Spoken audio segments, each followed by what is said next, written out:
So they're just back with, I hope it's a 4 Shadow Demon, but I think it should be. Now, you never know. I mean, it looks like they're most likely going to 10 be leaving seconds KP Zero to remaining. last, although, like we said, Pango could just as well 5 be seconds that position 3 hero, or the Lycan. yeah, I feel like this is a KP Lycan. I don't think you give this to mid one.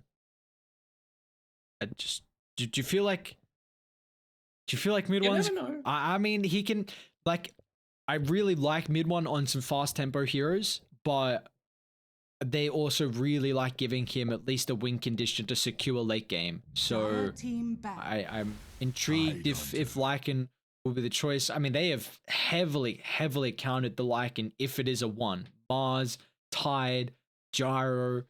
It's not Now, easy. where does this is it a 5 tide though? Oh, maybe it 10 could be the Army seconds Geniuses remaining. strat. Go the Gyro 5 with the Tide 1. No, 5 I do seconds believe it's a remaining. Tide 5, and then play the Gyrocopter with him in the lane, and they're just looking for Rose's hero Radiant last. team ban. What they're going to get rid of? Whether it's maybe like they might think it's an offlane Tide Hunter still, so they might Dire still go the team Monkey ban. King. Well, Dreammaker, get rid of it. I was about to say, like, what mid 1 heroes that he's been looking to play consistently are still in the pool, and that's definitely one of them. He's been playing a little bit of the Sven as well. Clinks is gone. He has been playing a tiny bit of the Razor, but that's gone. 10 seconds remaining. Juggernaut, it's not bad as a 5 Juggernaut game, seconds actually. remaining. You know, you can consistently Radiant keep the push team going ban. with the healing ward. You're going to be able to deal with Mars and Tide Hunter fairly well. You can dodge out the homing missile if it gets in onto you, and you've got a pretty decent setup with the Pangler and the Shadow Demon, depending on how they want to do the lanes. And the Void, okay. So just maybe thinking SMG were looking for a bit more team fight and late game scaling. I'm trying to think if there's any ways they can body like the Mars or Tide in lane, whatever the 3 is going to be, and 10 have some late seconds game remaining. condition. But a lot of those heroes are banned out that I'm thinking of or was 5 liking. seconds remaining.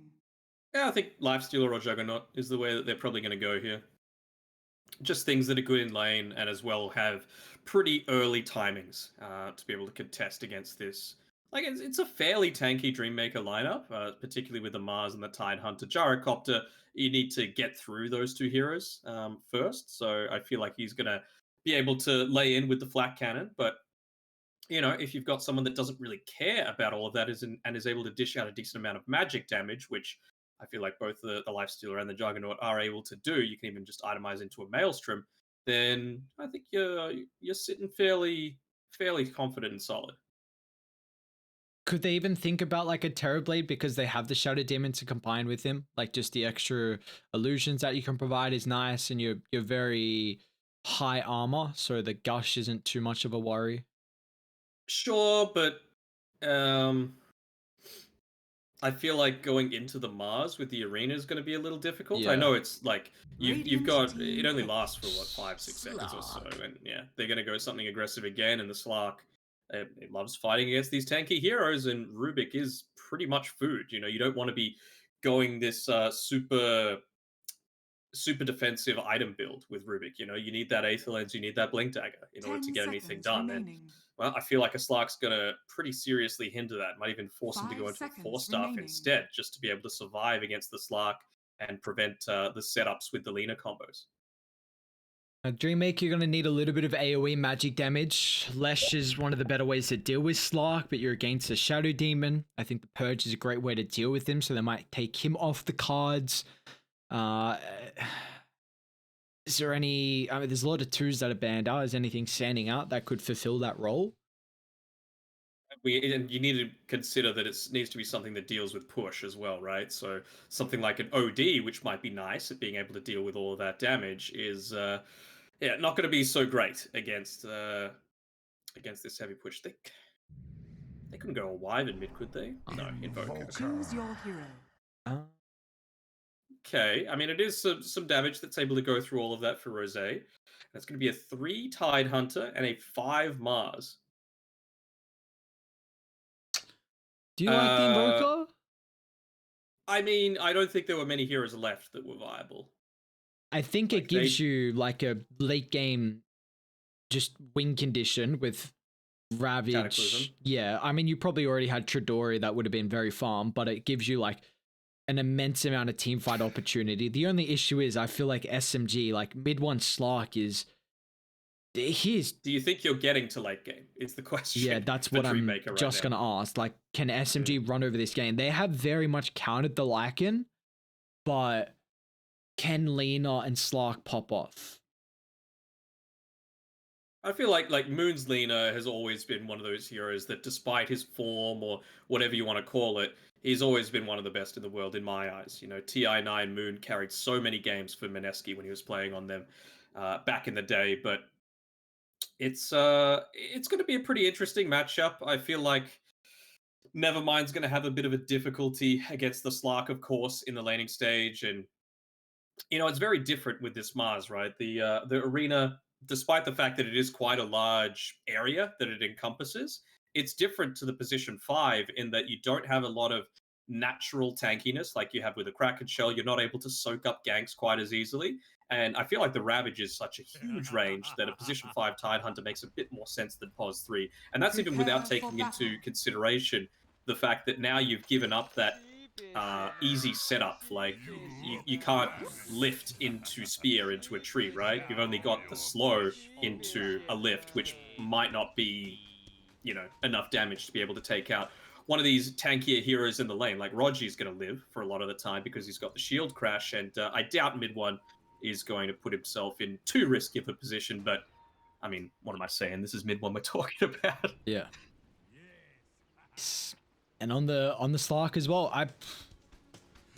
how do I feel about the Slark this game? They've got some beefy heroes in the Tide and the Mars. I'm pretty sure that Slark is gonna have a very good lane with the Pango. 30 seconds And to battle. I mean, Rose is gonna go cost Wex. It looks like I don't think Invoker's gonna have a good lane because Lena can just out CS you and out harass pretty easily with Dragon Sleeve until you get probably 3 points in cost to be able to out sustain that. So it's going to come down to how Rose can gank the side lanes. I mean, you've got some decent lanes to gank. Gyro Mars is not the worst. Double stun. Setting up here. Well, this is big if they can give a kill over to mid one early on. It's actually going to level up Dark Pact early. Trezam just goes to safety. I say that, but Moon with the long range attack can pick up the kill. Roger's going to be the retribution.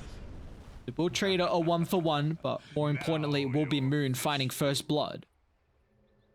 Alright, so an easy Lena lane, or just going to become even easier, and that means that with this TP down towards the bottom side on Trezam, you can see he's got the Sentry Ward, of course, to try and make the lane as good as possible. He's going to block up the hard camp, but I feel like you really needed a Sentry Ward inside the small camp to the right of the Lena.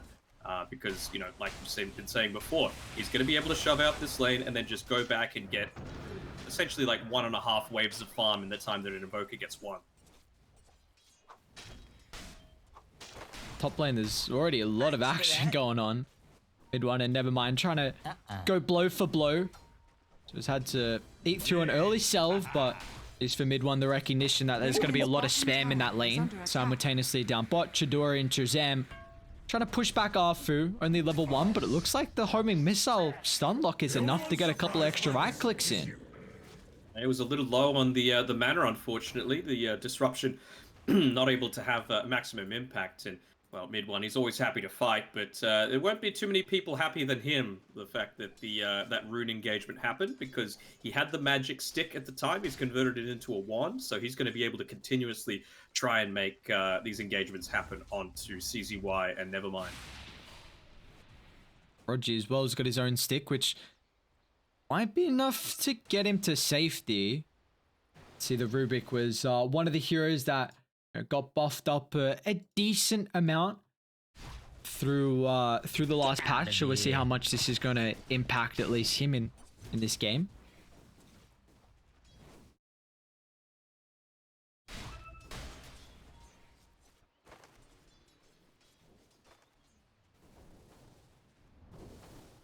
Arfu's going to get a nice little Courier bounty as well. Has been killed. But it does leave him away from KP, so Dreammaker's going to put some emphasis on the Lycan, unfortunately, with the speed just missing through. KP should be able to... Careful a little bit here on KP. The flak God's cannon was rebuke. flying out to him. In a couple seconds. Oh, Even giving him over the healing salve, so he'll be okay to get back into the lane. And while he was on the retreat there, he was still getting some of that passive experience from the lane. So now 2 points into the Feral Impulse. It's it gets personal. only 3 HP per second now instead of the 4 at level 2, but still very nice for being able to sustain against this. And well, in the meantime, Rogi just decided, my life's done. I'm just going to go feed rush a little bit of XP. how's Moon looking mid? Yeah, a huge CS advantage at the moment over Rose. He's already got the early bottle. We'll see how the contestations will occur around the water rune. In fact, it was a 1-for-1 split. They both got their own bounties to fall back on. And like you were saying, there was no block at the small camp here, which is something that Lina is going to love, considering how fast you can shove out the lanes.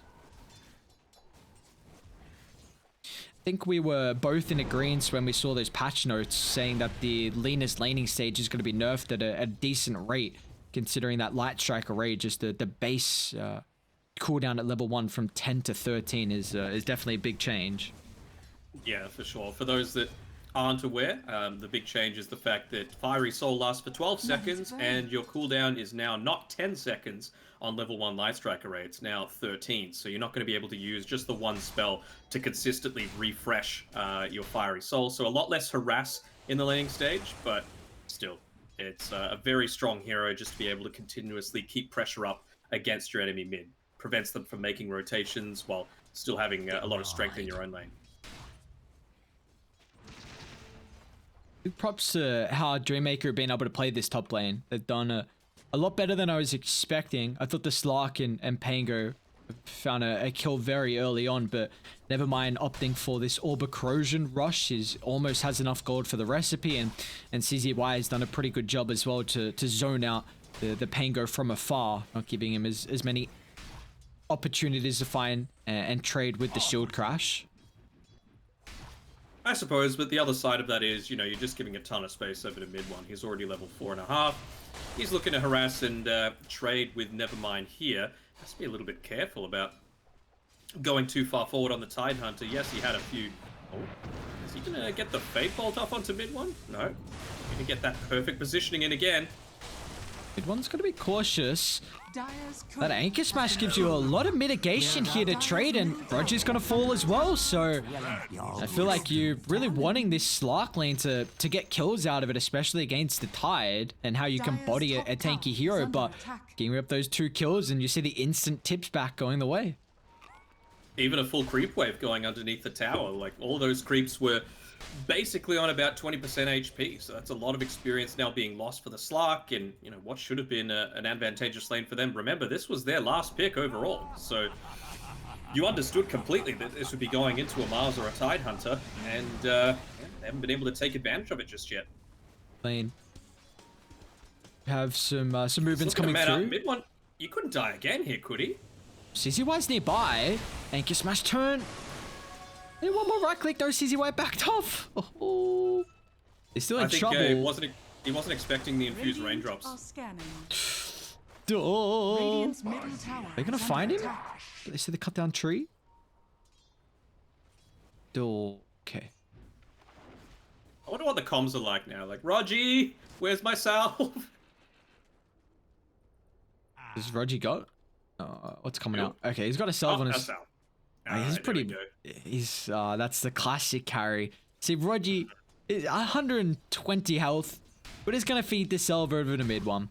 I mean, the Slark does just need anything he can get towards the level 6. Your bare minimum in the resources, and the once you hit that ultimate, then of course you've got the passive to go through. But by the triangle, we got a brawl breaking out as 3 heroes from Dreammaker is going to collapse on Arfu. So they'll be able to find the kill on the Shadow Demon. It might cost them Trezam, but Luchador is showing up and dropping a really good ultimate here in the choke point. They might not give them an opportunity. Moon's gonna try and cut through the tree line here. We're somehow still alive, but Trezam will show up once again. KP, unfortunately, without the assistance, is not going to have the damage to go through Rose. Shapeshift still got actually a decent amount of timing left over. Rose is going to look to turn. He's got some stick charges to play with. Maybe the Deafening Blast is enough as well, but I mean, KP is surprisingly tanky. The Crown, along with the Helm.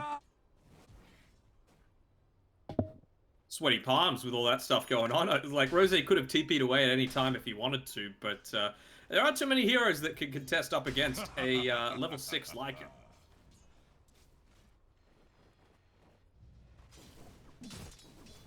Yeah, well, he does at least a solid job.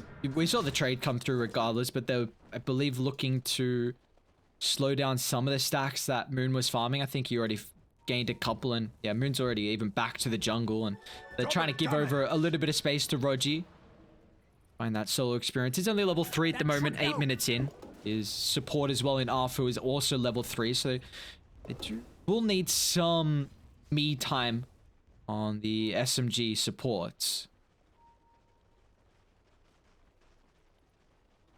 And with that early Helm of the Dominator, because of KP being there for all of the assist gold, even picking up a kill or two for himself, means that the pressure onto this tower just starts to begin. And this is one of the weaknesses, I suppose, of Dreammaker's draft, is that super early they don't really have the heroes to try and deal with this counter push. Like, Invoker still needs to farm, stay in the lane. You don't think you can put the tide there? Well, I don't know. He seems to be more interested on just getting up that base level of farm so that you can make this contest happen. Oh, they're gonna backstab. Four people, though. It is, but you're slowing down KP and also stopping the push as well. You do see what they're getting across the map, though. Like, Rogi's farming up mid, and Nevermind's in trouble up top. He's got no point in the Ravage, so this would just be a slow chase down. Nevermind, he just levels it up last second. He's scouting with this courier. All the little things to help out with the kill. I thought he had an extra level in the Kraken shell, but no, I still had one remaining there, so he had to drop the Ravage, unfortunately. Still costing him his life, so a big ultimate now on cooldown, and Stark picks up his first stolen essence of the game as well. I think you're pretty happy, though, if you're Dreammaker, with how this game's gone so far. You know, yes, the Invoker is sitting down towards the bottom side of the net worth charts, but I mean, he's got all he really needs to be able to make kills happen. You know, the Mars is playing around him, nearly hitting up onto his level 6. And you've got that Urn of Shadows to be able to dish out a decent amount. Like, pre-Yule Scepter, Moon is incredibly squishy, and there's no defensive save right now outside of the Shadow Demon. So I feel like either Moon or Arfu, they're going to be the main targets in every single one of these early engagements. And I think it's big that Moon got involved to kill off the Tidehunter there, because now I think it's a lot more difficult for Nevermind to defend bot without Ravage. They would have had to commit very heavily on SMG, and that would have given Dreammaker an opportunity to turn with like a Ravage into TP rotations. You know? So we'll see if they can maybe now penalize the long cooldown. After all, someone is still going to live. Standing around KP, of course, you've already got that that regen. Plus 12 HP regen for the Helmet of the Dominator creep, so you're just so capable of trading easily in the lane.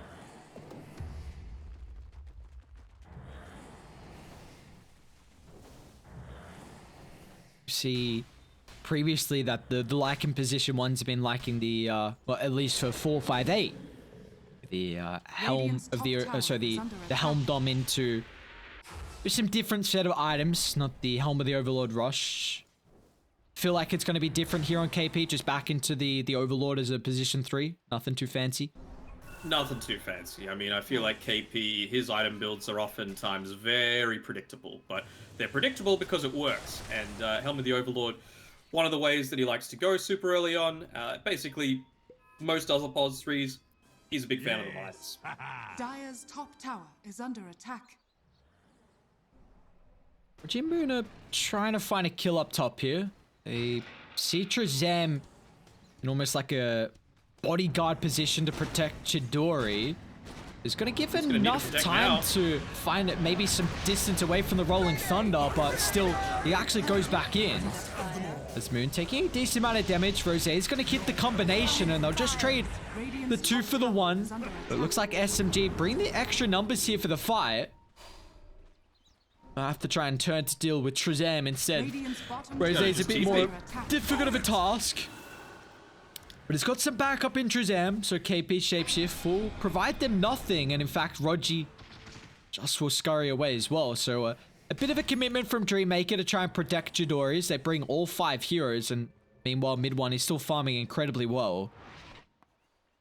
He is, but Moon's the pacemaker for mine, right? So as long as you're taking him out, preventing him from going for those regular kills, it's not like he really cleaned up much of anything. You know, he got the 1 kill onto the gyrocopter, but ended up paying with his life straight afterwards. Radiant's bottom tower has fallen. And now he might look for a bit of me time on Moon. We'll see how if he continues to make the pace or not. Slark can definitely start to get involved now with the Echo Saber completed. He's even opting into a Silver's Edge as well, so great ways, of course, to be able to deal with all the passives that Dreammake have, in particular, the Tide Hunter. Did receive a slight nerf, though, in the most recent patch. I think they added a couple of seconds onto its cooldown. So it means that you've got only 4 more seconds of uptime compared to the Shadow Blade. Bit of a hindrance. Mid lane, got a bit of a brawl breaking up. Rogi can pass on forward with the Rolling Thunder. Trezam, is he going fast enough to keep Rose alive? Again with a Deafening Blast, but it will not matter. Nevermind still comes in to clean up, as you have to drop down the Ravage to claim the kill on the Lina. Now Rogi as well. It's just going up against the Tide Hunter, which I don't believe Nevermind has got the damage. He's going to Backstab. try and do it Maybe himself. deny up the DD rune. Nicely done there by KP's Wolves, but they know exactly where they are, standing right underneath this Observer Ward, so could even look to make a bit of a defensive play here. Once again, Chidori. So just trying to control an area with the cooldown, give him some space to get out of range here. As Nevermind still playing the front line. He's got to be careful how aggressive he positions versus mid one Slark, who just wants to feast over on the tanky body. Is under attack. It's important, though, that Rose gets to be a part of one of these next kills. You know, he's gone into the Spirit Vessel. Very important at being able to try and deal with particularly the Lina before she's getting that BKB. You know, not going to use it before the Yule Scepter is used, but if you can get it onto him or KP's Lycan, that's going to go a long way towards ensuring a successful team fight. The one thing I really like about it as well is that so many Invoker players would go like incredibly greedy and get like, you know, a point in X sword at like level 12, maybe later. But just realizing that, look, we're up against this aggressive lineup and I need that Deafening Blast. Even if it's only for a 1 or 2 hits that it's going to be able to prevent the damage, he's more than willing to do that. You know, sacrifice some of his, you know, perhaps lane dominance in order to protect his team. So, well done by Rose.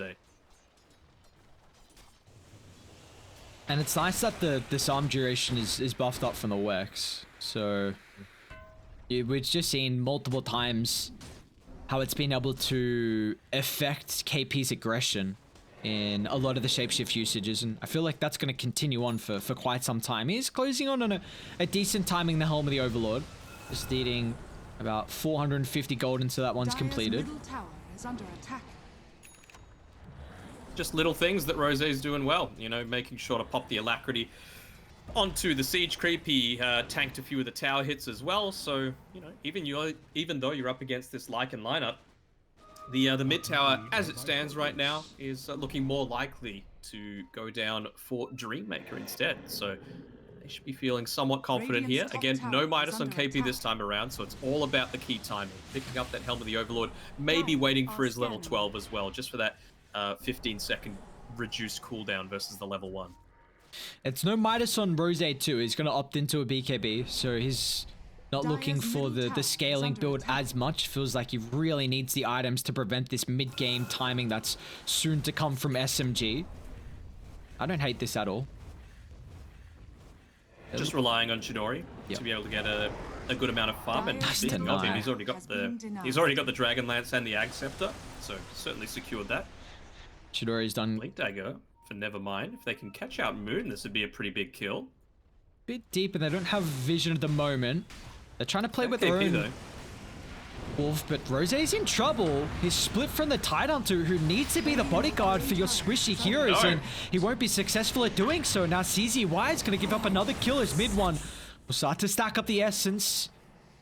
Won't find Trezan, but a bit of a misplay there as Tide is Look at very KP. He's disconnected. just rushing to try and get a creep with his first help with the Overlord. And of course, once you shapeshift, the creeps move just as fast as you, so he's immediately able to join in and clean up Trezan. Up to 4 now, Permanent. Agi for mid one, and a tier 1 tower claimed as well. So with a 2,000 net worth lead, looking to really hit this early game timing in stride. Yeah, and that's the big thing, right? Like, one mistake this early on, a team the quality of SMGs, they're going to punish you. So the fact that they, you know, the Tidehunter wasn't injured, the perfect position, he was walking around when they didn't have quite the level of vision that you might be expecting. Chidori's in trouble down bot. Oh no, not him as well. Mid one with his night vision has given some time for the team to come through just fast enough for Arfu. But it means that he has to banish defensively. Mid one still has the pounds back up. The max out. It's only an 8-second cooldown. They got really lucky there, but simultaneously across the map, never mind. Does kill off the Pango. So, I mean, getting something out of the map. They're either going to try and KP2. Are they forced to drop the Ravage, or is Rosé's control enough? It looks like it is. The DD, gotta be careful, although running a little bit low on mana with Moon there. I mean, it was a very minor thing, but it just goes to show the difference of a Shadow Demon position 4 versus position 5. Position 4, he probably doesn't have an Aether Lens there. You know, he'd be wanting to go into a little bit more of a saving style of item, even though, I mean, I guess Aether Lens can be seen as such, but yeah, just that plus the Keen Optic makes sure that he's in position to be able to get the important save there onto mid one. Yeah, I've always been a big fan of the position 4 Shadow Demon. I feel like you can do so much with farm, and like you were saying just there, a little bit of extra range to keep mid 1 alive, and we'll see how the blink can come into play. Maybe just disrupting a big ultimate combo from Dreammaker, you know, with the Ravage in the late game.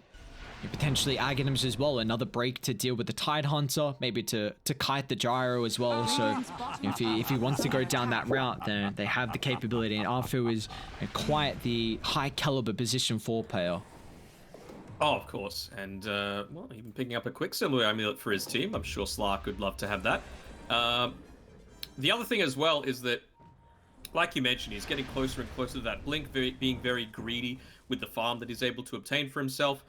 And with that, they don't have any heroes like a Night Stalker or a Spectre that are immediately able to close the gap in onto you. Or Storm Spirit, for that matter.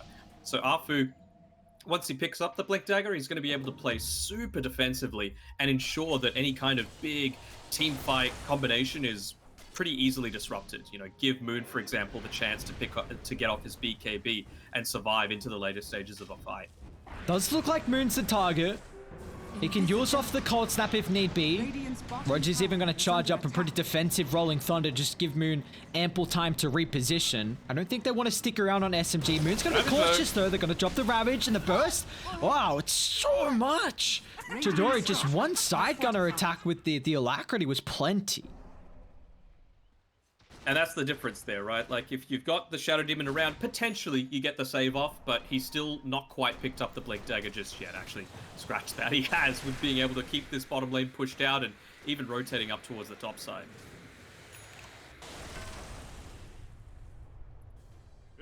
How are you feeling right now for SMG's lineup though? Because we were saying this is a one that's a bit more on the timer. Do you feel like they've gotten enough, or are you still waiting for maybe them to hit it in full stride? I feel like they've got it. You know, the Ravage was just used, right? And you've just picked up the Blink Dagger. So I feel like this is the key timing that SMG were waiting for. They can wait for the Rolling Thunder to be available. Moon's just about to respawn. They'll TP to the mid lane, smoke up, and then go for a kill. Who's the main target, would you say? Probably Rosé, assuming that they've got sufficient detection. And, of course, they're such experienced supports that they will. Sam is... Hell, even just gone Roche, huh? Wasn't expecting that, actually. Oh. Roche pops things down at the same time. Roche. G. How many points in Exalt that? They've got 3. Roche's Gonna have to shield crash down. This is a lot of space though. They'll finally scout out Roche, but alright, here we go. This is huge for SMG. First one of the game. This should really be the big objective they need to now start taking a lot of map control.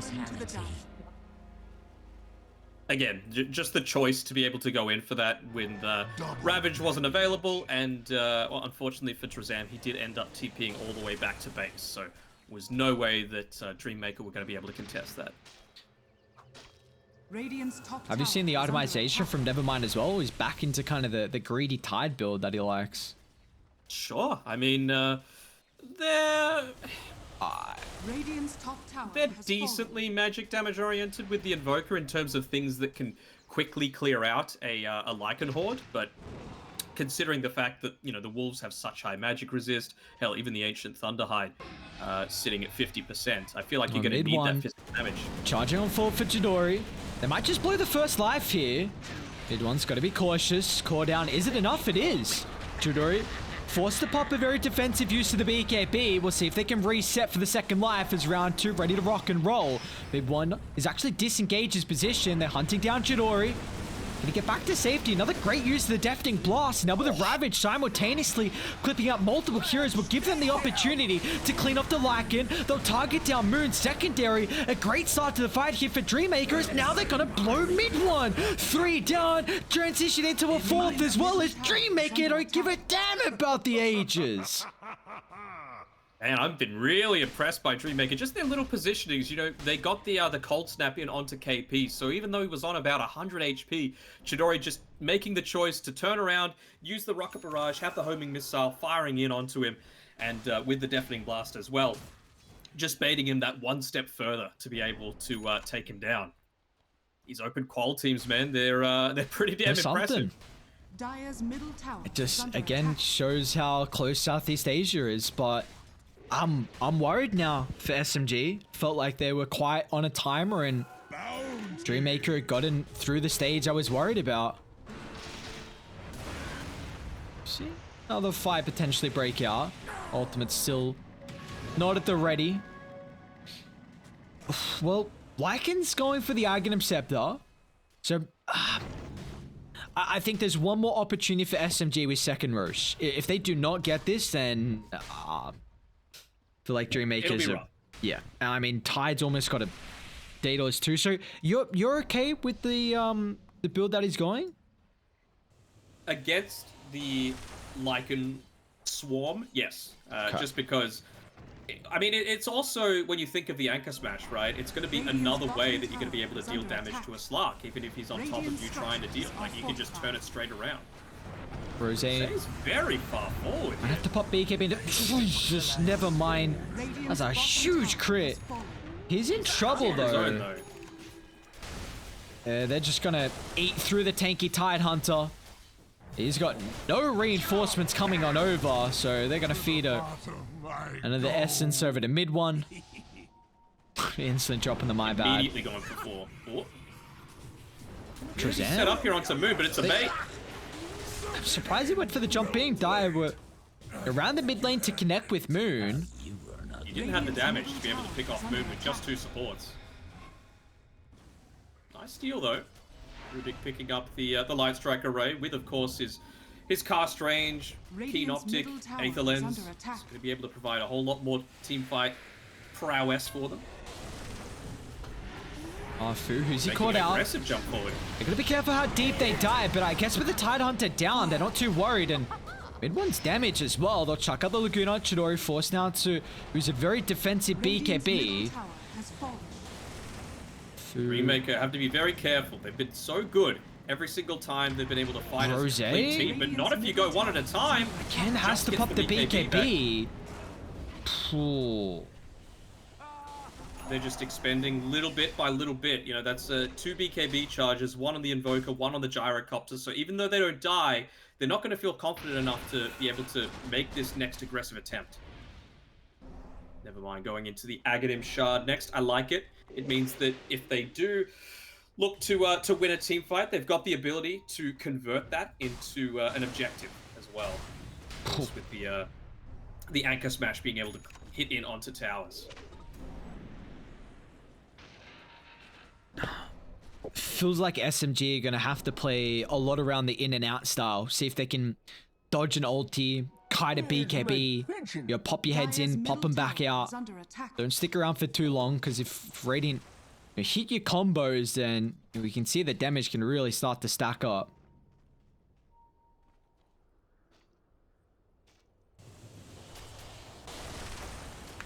One opting to go for the Skadi instead of the Silver Edge. I suppose just thinking that he needs a bit more stats. You know, it's not an item that gives you any of that HP anymore.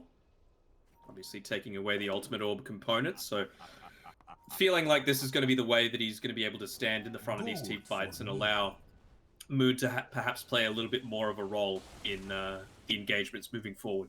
I feel like a big factor is you're against a ranged core as well, like the gyro. You get double value out of it. It's going to be great versus a hero who's going to be right-clicking at extreme rate. And not only that, but just... how often has Mid One actually been in on the Pango's gonna get started on a pretty solid arena, clumping them up around a choke point. All eyes are on Nevermind at the moment, but he hasn't been able to join the team just yet. As Roger finally, once he shows up, he can block off the Blink Dagger to start the secondary fight. Gonna look to still try and follow up. They're gonna be careful as Rosé's just getting targeted instantly, closing to deal with the Invoker. Now the tide is separated. It's got the Ravage to charge up, but the team are too far away as they can't utilize the big ultimate. Chidori's gonna try and make an attempt. He'll clean off the Lina. Is now trying to man fight Mid One, who's finally on top of the Gyrocopter now with the BKB. Slows him up. They're gonna turn. Rosé, a buyback coming into play, but it's all the Mid One show as he's back on top of the Gyrocopter, and now it's got the life to go for a second round as well. But it's got to be cautious as Roké can kite him once the BKB expires. KP needs to be a body, but they just avoid the liking completely. A long-range LSA from the high gun cleans up the slug. They'll catch out KP as well and make it 5. It's a heavy investment though. Buyback on both the Invoker and the Rubik. If they didn't have that, it would have been a full team wipe. And well, luckily enough for them, they're able to turn things around, get the pick-off kills, and well, even despite all that, the net worth doesn't change all that much. Still sitting at a very slight lead for SMG, which, you know, I'd say you're fairly happy with that on Dreammaker, because there's a lot more resources out there on the map, considering they've only taken a couple of tier 1s. Even the pings start to go at Feroche. Not quite as on point as we saw Motivate Trust in that first series. If they'd pinged it, they would know that there's at least minimum 30 seconds left. Can you imagine if Nevermind had lived just for a second to be able to get off that anchor smash after the Ravage? I feel like it's at the point where what neutral items have they got? Have they been able to pick up all of them just yet? They're looking for one more now. Okay, well, the one that I was hoping for Tidehunter to get is the Paladin Sword, but it does make more sense for the Gyrocopter to have it. I just want Tidehunter to have some sort of way to continuously stand in the middle of a team fight and use that anchor smash and lifesteal, right? Because he's going into the BKB next. I feel like the Satanic is probably the way to go. Even just the Mask of Death, to be honest. Morbid Mask, that one. Mid One. They know. Just getting the Shadow Blade out. CZ White committed with the blink, and Nevermind's also sticking around. They do not want to give up this gem. Mid One trying to reclaim some of the vision around the area. Moon and KP doing a good job at pushing out those other lanes, just keeping that implied pressure onto the map. It's also a siege creep wave as well, so the bottom side is going to need to be addressed, and, well, they'll see Invoker has TP'd back sooner rather than later, so maybe with all of their ultimates available, they'll look to try and make a play with this Silver Edge now picked up on Moon.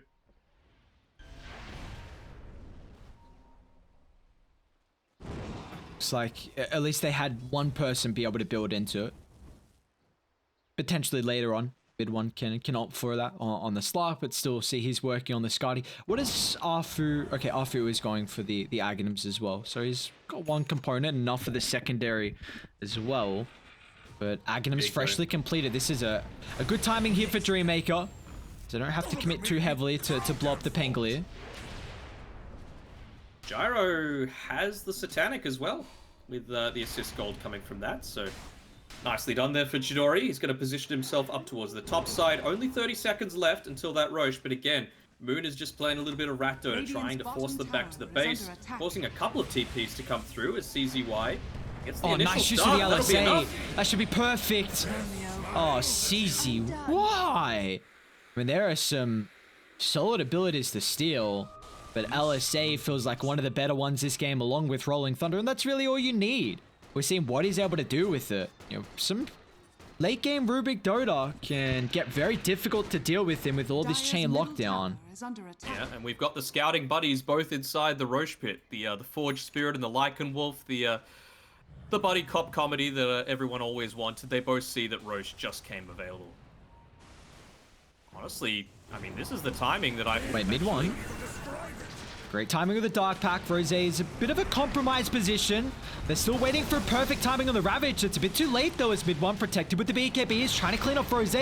Will not be successful. They've got the Aghanim Scepter freshly completed from the Lycan, so mid one, Wolf bitten up. He's just ripping apart Chidori. Look at the damage with the BKB now expiring. Mid one has to be cautious. Second Radiant's shapeshift bottom is out. tower is under attack. So trying to find an angle back into the fight. He's stolen up so much essence. Dreammaker, I don't think they can take the fight here into this. Nevermind's going to make the attempt. Chidori's in trouble. They'll push him further away, but it's not going to matter. Mid one just chasing them down left, right, and center. Nevermind as well. He's too far away. He's committed in to try and clean off Arfu, but he won't even be able to find him. Oh, maybe? Oh, No, Anchor Smash. This is big if they can catch the gem as well as mid one. Just a clean up crew. Take that. cleanup crew hitting onto his level 25 as well, so that extra essence shift duration is going to be incredibly impactful. I think it was a big mistake from Dreammaker. They didn't go for Roche. They knew it was up. They the Forge Spirit sitting inside there, and Moon, he was just able to have his death not mean anything. You know, they took a 4v5 team fight and still came out on top with SMG, and it's going to cost Dreammaker Roche. This is that second Roche. We're speaking about Depth it. Shroud as well. Oh, DD. I mean, mid one, he's a ballsy player to begin with, but now he's got the Depth Shroud to be able to play around with, plus Radiant's BKB, middle plus tower is under Aegis, attack. plus Shadow Dance. And they have Ravage on cooldown anyway, so I Radiant don't know structures if are it fortified. matters. Maybe Arena into Cataclysm. Radiant's middle tower We're gonna be careful they clump up. Shazam's just gonna try and blow it on the Shadow Divot, but meanwhile Rose is getting targeted down, so the Invoker can't use any of his abilities. And in fact, Rose will just get ripped apart from the Lycan, and that's a dieback from Radiant's previously. middle tower has fallen. I don't know why they're looking to make an attempt like that. You know, fighting into double damage for one, and two, it was a 2v5. You know, now when they're looking to try and make another attempt, even if Mars buys back, he's just going to have no arena. He's going to be useless. This is a position 5. Uh-oh. Another shapeshift. Uh-oh. He's pretty fast. Radiant's bottom tower has fallen. Whether they're just taking objectives with it or killing heroes, as Roger will get the initial slow. So the Radiant's force up SMG the is so good at- buyback. under attack. Yeah, just Radiant's baiting bottom little things out has fallen. constantly. It's kind of fitting, a leaping wolf, you know. Some things look a little bit silly, like the Sven jumping in as a wolf, but at least the Force Slark's the lore is there. BKB. I still see how much sustain mid one's got with this Aghanim shard, and they'll just blow up Chidori. I mean, they're just... I feel like Dreammaker a couple mistakes, and SMG just punished them to it such an incredible level, as now Nevermind's the next target. Won't even get an opportunity to use the Ravage. He's got a secondary life with the buyback. Trezam will fall as well. Mid one's got so much essence to work with, and still the Aegis for another 3 minutes. 2 full sets at barracks. They can't get the last one, but they can definitely hit the T4 towers. Well, never mind. He'll make an attempt. Moon's falling low. They'll clean off the Lina once again. Brogy also to fall, but never mind. Unable to be forced back inside the base. It looks like SMG should be able to clean up this game. That they will, as Dreammaker call it quits. Radiant's middle tower It makes you feel a little sad, right? Because Dreammaker, they were right in this game. You know, the win probability right until that that team fight in the mid lane was sitting neck and neck, even slightly favored towards Dreammaker. But such a big mistake to let that second Roche go over to the enemy team.